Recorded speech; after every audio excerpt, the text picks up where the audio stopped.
Hey guys, this is Ben from JBR Play, and I'm bringing you a guide to taking down Agatha from the Mage Tower challenge to unlock the new appearance of your artifact weapon, as well as the achievement A Challenging New Look. But, well, more importantly, the bragging rights that you brought this bitch down. So Agatha is also the challenge boss for the Unholy Death Knights, the Feral Druids, Fire Mages, Outlaw Rogues, and Elemental Shamans. So this guide will still be useful to those classes, as the tactics are more or less the same. But I'll be focusing more towards my class, which is the Fury Warrior, in terms of my setups and ability usage. Before we look at the actual fight, I'm going to run through the gear, talents, and the consumables I used for my run when I did it.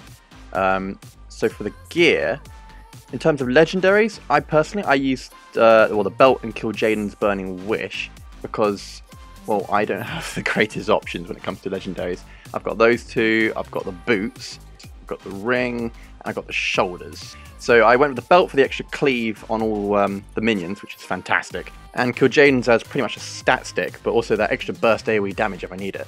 So for my second trinket, I used the Claw of the Crystalline Scorpion, as there's no reason to use Convergence of Fate, as you're only using Battle Cry with your Odin's Fury for the ads and no other reason.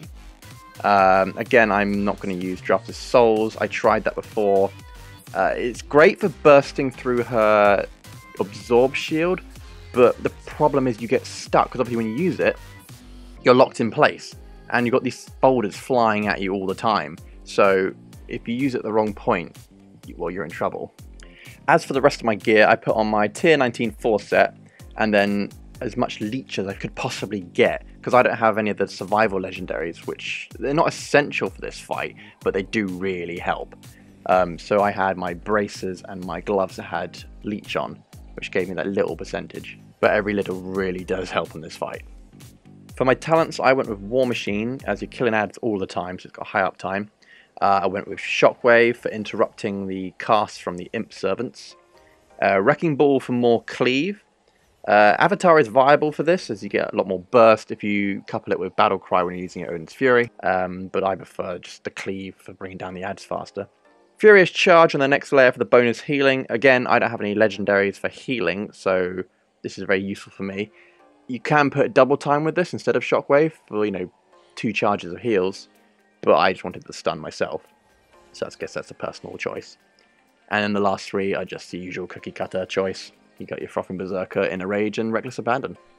As for my consumables, I used obviously a Strength Flask, Haste Food, 2 pots of the Old War, because you want to be pre-potting on this fight. Absolutely you want to be pre-potting. Drums of Fury, which you can couple with your second pot of the Old War for extra burst damage, and a health pot because, why not, just in case. Now to the fight itself. I'm going to quickly run through what Agatha does herself, abilities-wise. So she has a weak melee attack, which doesn't really matter. You can just ignore that, just don't get hit in the back. She casts something called Shadow Stab, which is a very weak, uninterruptible cast. Again, don't really need to worry. The first thing you probably should be paying attention to is Agatha's Fury, which is an avoidable ground-placed attack. So she places these purple swirls on the floor, well, literally where you're standing. Just move out of them, that's literally it.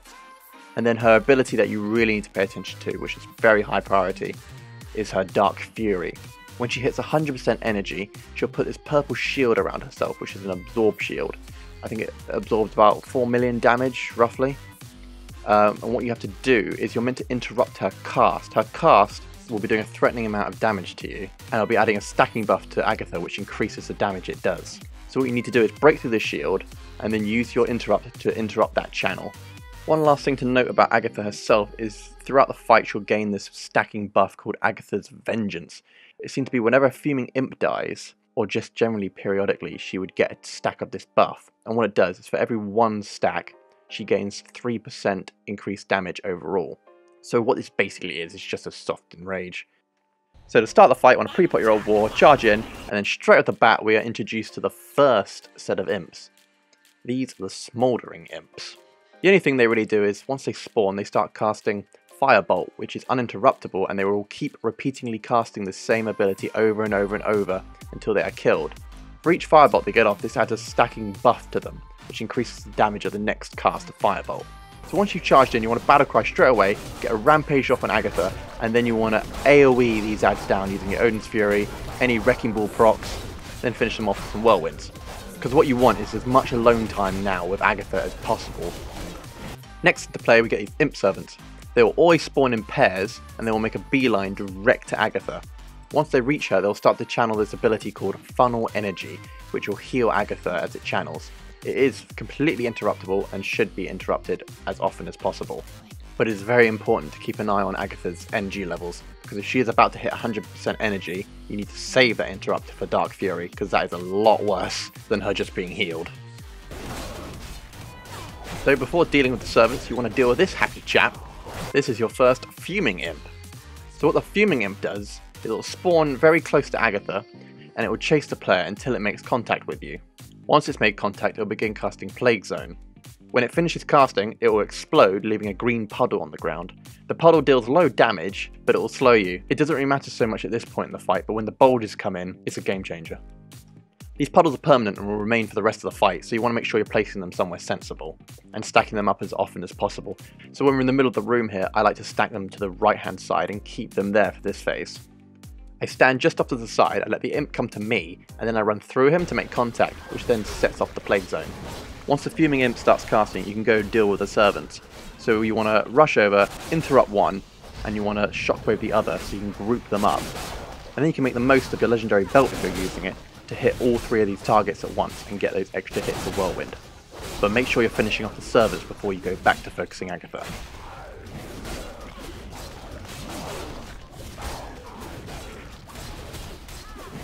So this is a look at Agatha's first use of Dark Fury. So she'll keep casting Agatha's Fury, so you want to keep avoiding the purple swirls, while moving around her, damaging down the shield. Once the shield's gone, you want to instantly interrupt the cast. Next to spawn is literally public enemy number 1 this entire fight. This is the highest priority ad in the entire encounter. These are the Umbral Imps.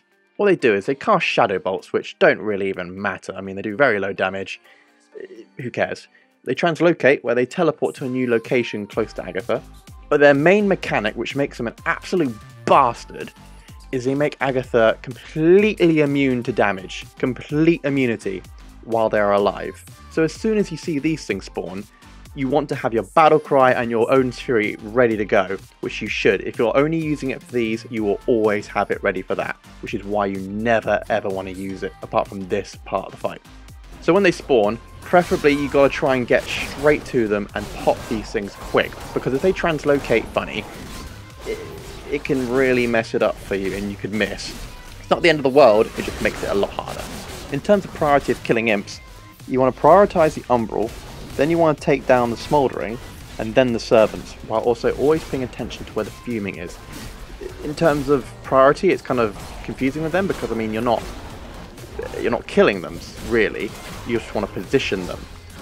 You can literally kill them if you want to, but I don't see the point. It's wasting damage if anything. You want to get that damage on Agatha or the other imps. The healing from the servants can be out DPS when there's only the 2 of them, but it's not something I wanted to deal with. I just wanted this over. You repeat all this, killing imp servants, saving a battle cry and your own fury for the big groups of ads, while placing the Fuming Imps as best as you can and dealing with Dark Fury until she hits 50%, at which point she'll cast her own Translocate and teleport to the far end of the room. You want to try and time it so that when she hits 50% you've just killed a group of ads, so you won't get any spawning as she moves. Fuming Imps are fine, just position them where you had them before, pop them, and then get straight to Agatha.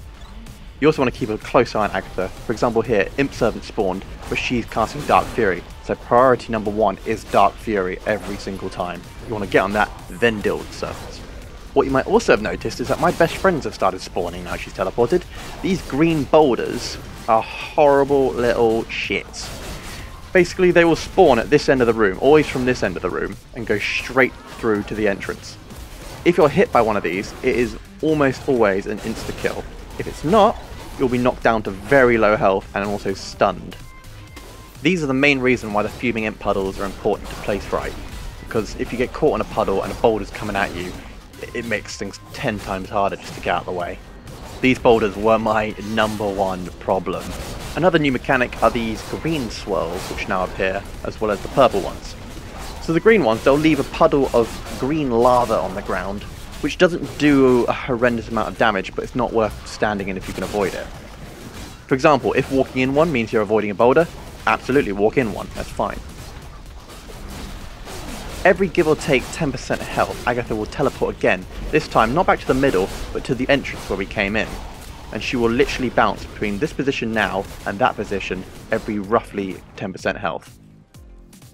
The tactics remain the same, but the only thing I liked about the other end of the room is the fact you can see these boulders coming from a mile off instead of them dropping on your head. When she does teleport, whether you finish up the ads or you charge straight to her, it depends. You got to look around and see if there's umbral imps up. You got to check her energy level. You do not want to be caught out by Dark Fury coming up while umbral imps are up. If they are up and she Dark Furies, you cannot destroy the shield until you've killed the imps. If there's only the other imps up, then you can pretty much ignore them because they'll have to come to you. So if you charge straight to Agatha, they'll come crawling up behind you and then you can deal with them later. But you do want to make sure you're at Agatha then, in case umbral imps spawn or she does Dark Fury.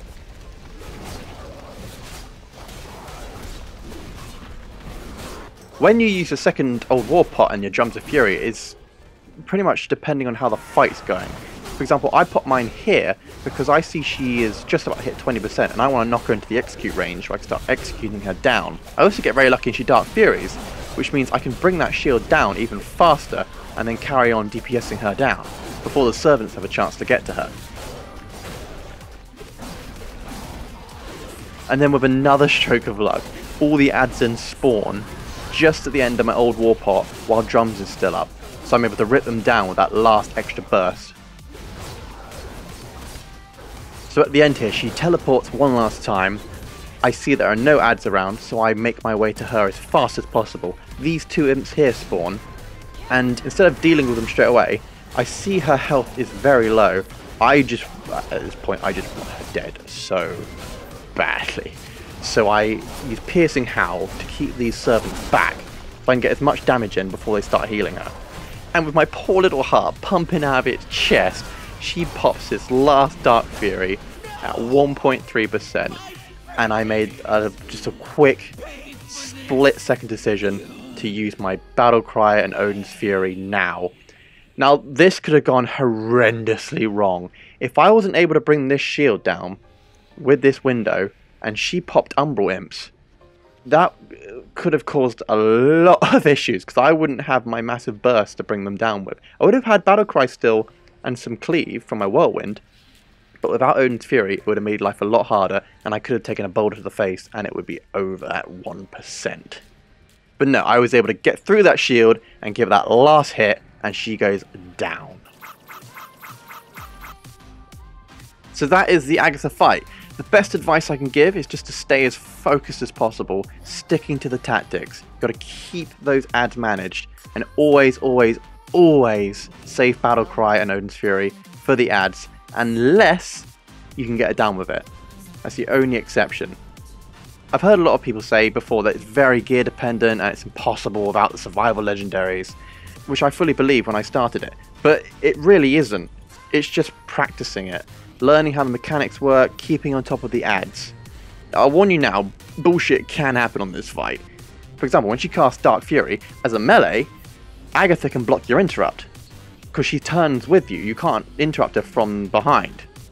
And if that happens, it's still doable. You just have to survive for, what, like 13 seconds while she's casting higher and higher ticking damage at you. The worst I had, though, is I had 2 blocks in a row. And I just took my hands off my keyboard and my mouse, was like, right, cool, kill me, next. The other thing that's kind of really awkward to pay attention to is the boulders can have weird pathing. For example, I had one drop to the right of Agatha, and then it moves diagonally across through her to the other side of the room, then straight down.